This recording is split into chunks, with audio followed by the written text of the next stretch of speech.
What is up, guys? So the newest episode of The Flash, which is Season 6, Episode 13, titled Grodd Friended Me, has been released, and this video will be my breakdown and also review for the episode. And basically, let's get into it right away. I'll go over my breakdown first, like things to talk about, post-crisis changes, things like that, things from the comics, and then move on to my review where I give my opinion about the episode, which I thought was a pretty good episode, actually a really good episode. So with that in mind, let's begin the breakdown.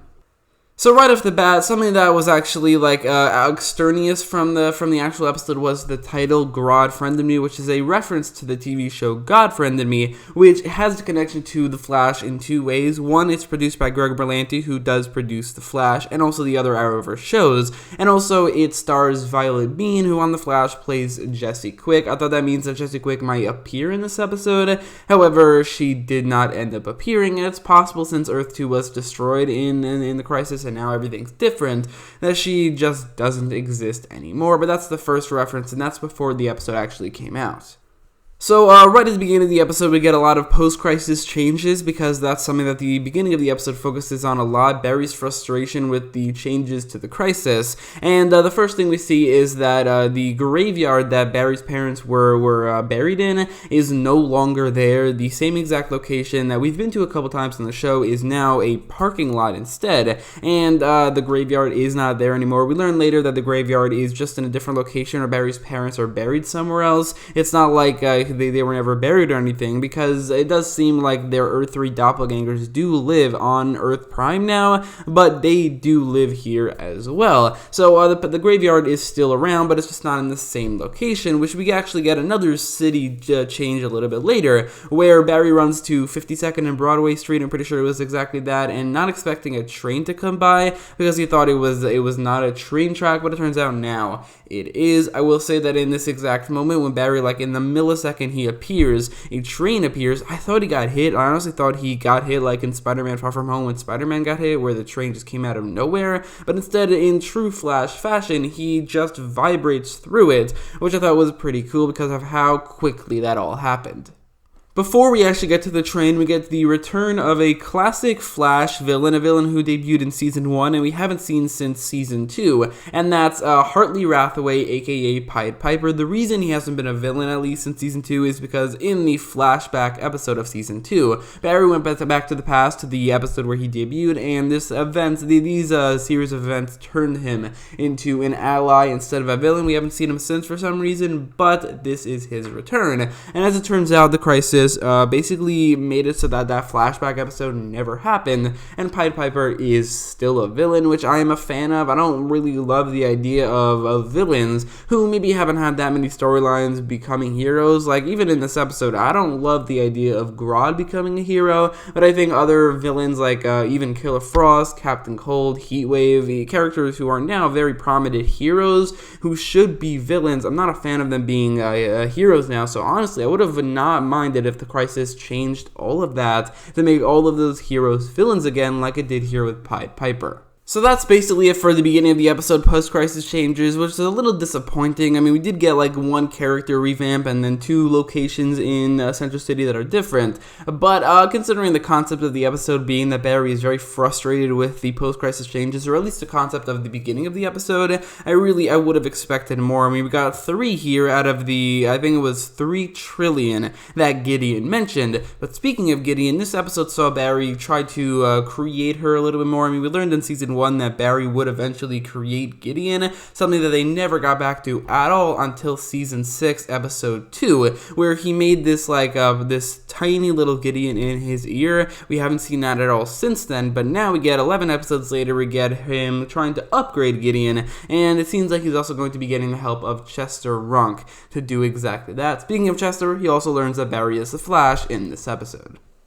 So in the Nash Wells part of this episode, we get the return of a Harrison Wells that I honestly thought we would never get to see again until maybe like the end of the show, and that's Sherlock Wells, who was the main Harrison Wells during The Flash Season 5. Now the reason this is interesting, other than the fact that Sherlock Wells is now back, or it was back for this episode a little bit, is that Nash Wells never heard of Sherlock, or it doesn't seem like he ever did. He at least never did on screen. He heard of Harry Wells, which it makes sense why he would see Harry Wells in his visions, because, I mean, he's heard of him, he feels guilty for essentially killing him. However, for Sherlock, he's never heard of him, And that brings up the question of, is this not an actual hallucination? I mean, we know based off the title of episode 15 that he's being exorcised, so he's like being haunted by something, but what exactly is this? My personal opinion, my personal theory is that this is some sort of multiverse anomaly that is maybe the multiverse attempting to fuse the Harrison Wellses together, the Harry Wells of Earth 2, Sherlock Wells of Earth, I think it was 221 or something like that, and Nash Wells and a couple others that we may see later, especially in episode 15, but maybe the fusion of these characters, like other characters, other universes have been fused, didn't work because of Nash being pariah and his connection to that, and that is, I think, maybe the storyline that is coming out of this, and why he's able to see characters like Sherlock Wells, even though he seemingly has never heard of him. But another thing we get out of that storyline right at the end is the return of the Reverse-Flash. We see Sherlock Wells, he's haunting.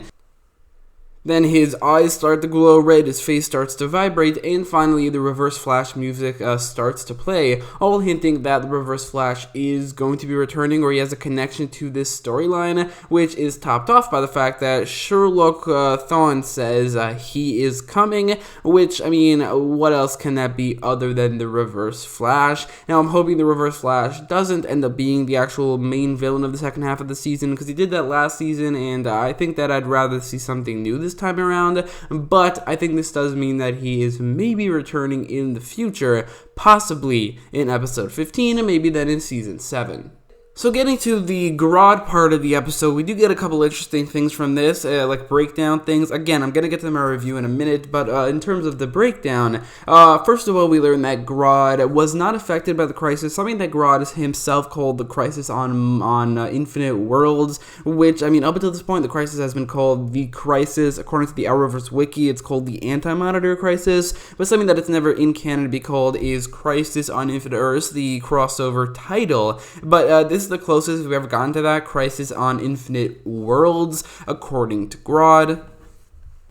A little bit later in the episode, in the Grodd storyline, but Barry and Grodd fuse together. Barry gives his Speed Force powers to Grodd, and Grodd also gets this red lightning bolt. This is a clear reference, this is a clear interpretation, a clear adaptation of the New 52 version of Grodd, the version of Grodd who was between the New 52 and the current Rebirth, where he had Speed Force powers, and he had that red lightning bolt logo on him, and he had a connection to the Speed Force. This is an adaptation of that. He has the Speed Force powers. He has a very similar design with the red lightning bolt, and that's, I think, really, really cool. Like, I doubt we're ever going to see this again, but I'm really glad they adapted this, because I think it's not only a really cool design, but a really cool storyline that, honestly, I would have liked to see on the show, had it been possible, I mean, budgetary-wise, but, I mean, other than that, it's really cool to see it in this one episode.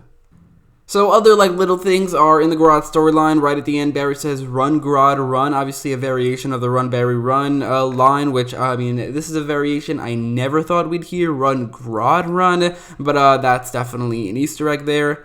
There's also a reference from Chester right at the end when he says, "Thank Rao." Rao is the sun god of Krypton, which, again, this is something that would not have been possible on Earth 1, but because Superman and Supergirl live on Earth Prime now, since they are from Earth Prime, it stands to reason that Rao would be known to the public because of Superman, but also, I guess, later because of Supergirl, but that is definitely, again, another reference. So, for the review, let's go storyline by storyline, starting with the main one, the Grodd storyline, which I thought was definitely a really, really good storyline. Like, I thought that it was visually really good. The fact that this episode focused a lot on Barry, he had a lot of screen time as Barry Allen, but also as the Flash, was refreshing because we haven't gotten that in a while. I mean, episode 10, 11, and 12, he did not have a very large role. It was more Iris in the forefront. This episode was not that at all. And while I don't dislike Iris, I mean, I disliked her maybe during season 4 and 5, but right now I definitely do not. The fact that she had the screen time, it's never as good as Barry Allen having the screen time, even though, again, I don't dislike her as a character, so that's definitely something they did very well over here. The storyline is great visually, even though the CGI is maybe not on par with previous seasons, because they do have a smaller budget, because they do have lower ratings at this point. It still definitely was pretty good, and like I said, I absolutely love the scenes where Grodd got got the Speed Force powers and basically that new Grodd design. I really like that. One thing I don't really love about this storyline was the Chester thing. It just felt really, it's something that we've seen a lot before in previous seasons. It kind of feels like they're trying to replace Cisco with Chester, which honestly I don't think is impossible, but I don't know. I didn't love Chester's storyline in this episode, as it felt like, again, something that we have definitely seen a lot of before. So, the other two storylines of this episode were pretty, similar to each other, at least in quality. The Mirror Mistress or Eva Iris storyline and the Nash Wells storyline were things that I felt like they were very derivative of the last episode, just things we've seen before. For Eva and Iris, it just felt like it was them reiterating what they did in the last episode. Iris saying they can't give up, Eva saying that they have to and there's no way out. It just felt like they kept on doing that over and over again. And for Nash Wells, it was, it was similar to what we've seen earlier, which is there's a Nash hiding the fact that he knows he has a connection of some sorts to Allegra, and then dealing with that. I didn't love those parts of those storylines. However, both storylines had these endings that were pretty insane that I think made it all worth it. For Eva and Iris, there was, again, a lot of the repetitive things, but there was this moment where she put her hands into the real world effortlessly, but her arms got completely burned. I'm guessing this will lead to show why she'll have to wear the orange and green suit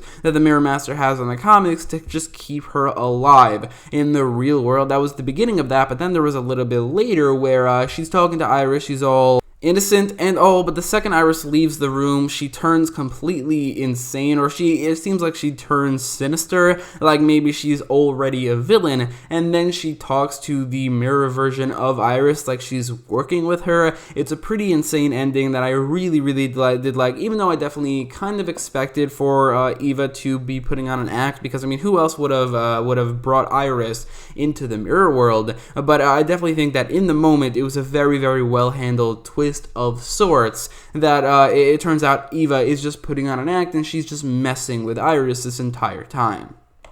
As for the storyline with Nash, like I said earlier, basically I said everything that I need to say here. It was derivative for the most part, but the ending with the Reverse-Flash was a pretty insane ending. Now, as a whole, I thought this episode was by far the best episode of the season so far. When I say the season, I don't mean season 6, because it's not good as episode 7, 8, or 9. Probably not as good as other episodes in the season before that, but I do think it's the best episode of The Flash season 6. Which is episode 10 to 22. So far, it's the best episode. The Grodd storyline was mostly really good visually and really exciting. The Nash and Eva storylines were mostly okay, but the endings, or maybe more than the endings for Eva's storyline, were really exciting and really well done. So overall, a very good episode, by far the best episode of the season so far, and I'd give it a 9 out of 10. Let me know what your thoughts about the episode are in the comments down below, and if you like this video, make sure to leave a like, share, and subscribe, and thanks for watching.